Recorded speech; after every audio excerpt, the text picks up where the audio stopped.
नमस्कार साथियों, तो कैसे हैं आप लोग? उम्मीद है आप लोग अच्छे होंगे, मस्त होंगे और स्वस्थ होंगे। तो आज जो है हम आपको कराने वाले हैं क्लास 12th हिंदी में जो है डॉक्टर वासुदेव सरकरवाल का जीवन परिचय और साहित्यिक परिचय और उनकी महत्वपूर्ण रचनाएं और भाषा शैली। तो आइए बिना देरी के वीडियो को स्टार्ट करते हैं और देखते हैं वासुदेव सरकरवाल का जीवन परिचय, उनका साहित्यिक परिचय, भाषा शैली और महत्वपूर्ण रचनाएं जो कि आपकी परीक्षाओं में पूछी जाती हैं और ये जो है आपसे 5 नंबर में पूछा जाता है।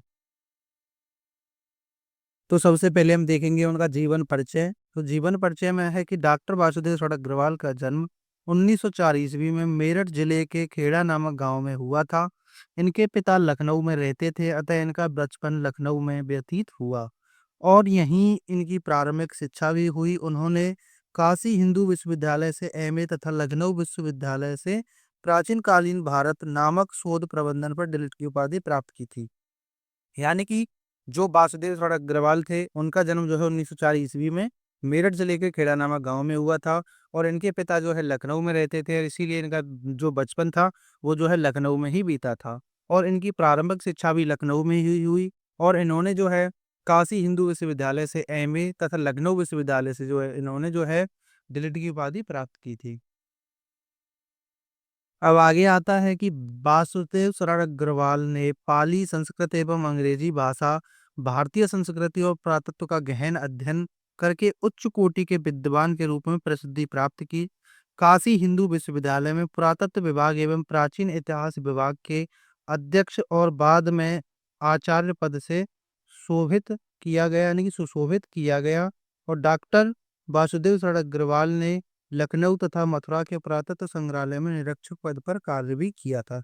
यानी कि जो डॉक्टर वासुदेव शरण अग्रवाल थे, उन्होंने जो है पाली, संस्कृत और अंग्रेजी भाषा में जो है भारतीय संस्कृति का जो है पुरातत्व का अध्ययन किया और वो जो है एक उच्च कोटि के विद्वान के रूप में उन्होंने जो है प्रसिद्धि प्राप्त की। और काशी यानी कि जो काशी हिंदू विश्वविद्यालय था, उसमें इन्होंने जो है पुरातत्व विभाग में और प्राचीन इतिहास विभाग के अध्यक्ष पद पर भी कार्य किया और बाद में ये जो है आचार्य पद के लिए भी इन्हें जो है सुशोभित किया गया था। तो ये शोभित नहीं बल्कि सुशोभित करना है आपको, आगे आपको सर लगाना है। और डॉक्टर वासुदेव शरण अग्रवाल ने लखनऊ तथा मथुरा के जो पुरातत्व के जो संग्रहालय हुआ करते थे उनमें भी जो है इन्होंने निरीक्षक पद पर कार्य किया था। अब आगे आता है कि केंद्रीय सरकार के पुरातात्विक संचालक पद पर दिल्ली के राष्ट्रीय संग्रहालय में अध्यक्ष का कार्य किया। भारतीय संस्कृति और पुरातत्व के इस महान पंडित एवं साहित्यकार का निधन सन 1967 ईस्वी में हो गया था। यानी कि जो महात्मा यानी कि ये जो डॉक्टर वासुदेव शरण अग्रवाल थे, इनका निधन जो है 1967 ईस्वी में हुआ और इन्होंने जो है दिल्ली के जो राष्ट्रीय संग्रहालय होता है, यानी कि पूरा नेशनल संग्रहालय यानी नेशनल म्यूजियम, उसमें भी जो है इन्होंने कार्य किया और इनका जो निधन था वो हुआ 1967 ईस्वी में। तो ये होता है इनका जीवन परिचय और अब आगे हम देखेंगे इनका साहित्यिक परिचय। अब हम देखते हैं कि इनका साहित्यिक परिचय जो कि आपसे पूछा जाता है आपकी परीक्षाओं में कि वासुदेव अग्रवाल का साहित्यिक परिचय क्या था, या यानी कि मतलब यदि आप सामान्य हिंदी वाले हैं तो आपसे जो है साहित्यिक परिचय पूछा जाता है और यदि अगर आप साहित्यिक हिंदी वाले हैं तो आपसे जो है जीवन परिचय पूछा जाता है। लेकिन कभी कभी ये जो है दोनों में भी पूछ लिया जाता है, इसीलिए ये आपको जो है साहित्यिक परिचय और उनका जीवन परिचय दोनों ही पढ़ना होता है।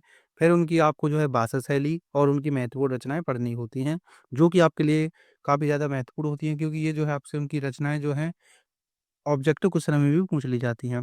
तो वासुदेव शरण अग्रवाल एक प्रसिद्ध भारतीय लेखक और विद्वान थे। वे इतिहास, संस्कृति, कला और साहित्य के विशेषज्ञ थे और उन्हें हिंदी गद्यकार के रूप में जाना जाता है। उन्होंने साहित्य अकादमी पुरस्कार भी जीता था। उनका साहित्यिक योगदान महत्वपूर्ण है। वे इतिहास, संस्कृति और साहित्य के विषय पर निबंध, आलोचनात्मक लेख और उपन्यास लिखते थे। यानी कि जो वासुदेव शरण अग्रवाल थे, ये जो है एक प्रसिद्ध भारतीय लेखक और विद्वान थे और इन्होंने जो है इतिहास, संस्कृति, कला और साहित्य में विशेषज्ञता प्राप्त की हुई थी और ये जो है हिंदी गद्यकार के रूप में भी जाने जाते थे। और इन्हें जो है एक साहित्य अकादमी पुरस्कार भी मिला था, जो कि हम आपको आगे बताने वाले हैं। और इन्होंने जो है साहित्यिक योगदान में भी महत्वपूर्ण भूमिका निभाई है और ये इतिहास, संस्कृति और साहित्य के विषयों पर निबंध, आलोचनात्मक ग्रंथ और लेखक और इन्होंने जो है कुछ उपन्यास भी लिखे हैं।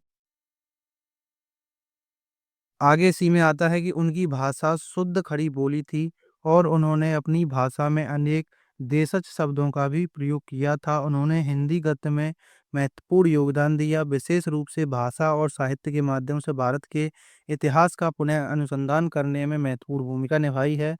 उन्होंने संस्कृत, पाली और अंग्रेजी का अध्ययन भी किया है और पुरातत्व को भी अपने अध्ययन का विषय बनाया है। तो जो वासुदेव सड़क अग्रवाल थे, इन्होंने जो है उनकी जो शुद्ध भाषा थी वो थी खड़ी बोली, और इन्होंने जो है इसमें कुछ जो देशज प्रेम शब्द होते हैं उनका भी प्रयोग किया है, और इन्होंने जो है पाली, संस्कृत और अंग्रेजी भाषा के भी अध्ययन किया था। अब आगे आता है कि उन्हें उनकी साहित्यिक कृति पद्मावत संजीवनी व्याख्या के लिए 1956 में साहित्य अकादमी पुरस्कार मिला था। यानी कि वासुदेव शरद अग्रवाल को जो है इनकी एक रचना थी जिसका नाम था पद्मावत संजीवनी व्याख्या, उसके लिए उनको जो है 1956 में साहित्य अकादमी पुरस्कार मिला था। अब देखते हैं उनकी भाषा शैली, यानी कि वासुदेव शरद अग्रवाल की भाषा शैली क्या थी। तो वासुदेव शरद अग्रवाल की भाषा शैली सरल, सुबोध और व्यावहारिक है। उन्होंने अपनी भाषा में शुद्ध खड़ी बोली का प्रयोग किया है, साथ ही देशज शब्दों का भी प्रयोग किया है। यानी कि तो ये जो है इनकी भाषा शैली है, यानी कि जो वासुदेव शरद अग्रवाल थे, उनकी भाषा जो है एकदम सरल, सुबोध और व्यावहारिक थी, और उन्होंने जो है शुद्ध खड़ी बोली का प्रयोग किया है, और उसमें जो है कुछ देशज शब्द का भी जो है प्रयोग किया है। आगे आता है कि उनकी भाषा में उर्दू, अंग्रेजी आदि की शब्दावली, मुहावरों, लोकोक्तियों का प्रयोग बहुत कम हुआ है।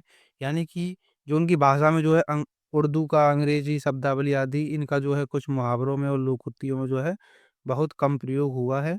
और इनकी अब कुछ प्रमुख रचनाएँ हैं जिनमें है पृथ्वीपुत्र, कल्पवृक्ष, कल्पलता या फिर कल्पतरु, या और माता भूमि, भारत की एकता, वेद विद्या, कला और संस्कृति, बागधरा, पूर्ण ज्योति।